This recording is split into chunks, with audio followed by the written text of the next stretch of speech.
राजकीय चिकित्सा महाविद्यालय एवं अस्पताल झंझारपुर के निर्माण से विकास के खुलेंगे नए द्वार।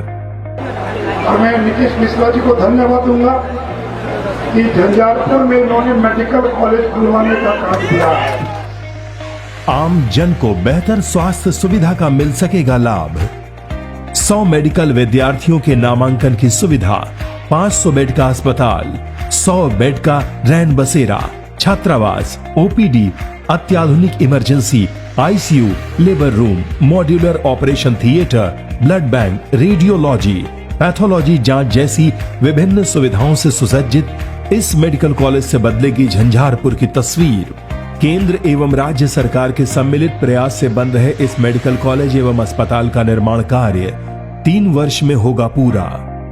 झंझारपुर के लोगों को बेहतर चिकित्सा सुविधाओं का मिल सकेगा लाभ।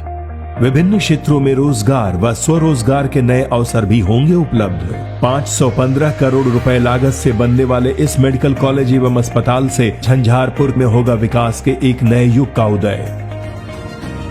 कमल के सामने वाला बटन दबाकर नीतीश मिश्रा जी को भारी मतों का आशीर्वाद देकर विजयी बनाएं।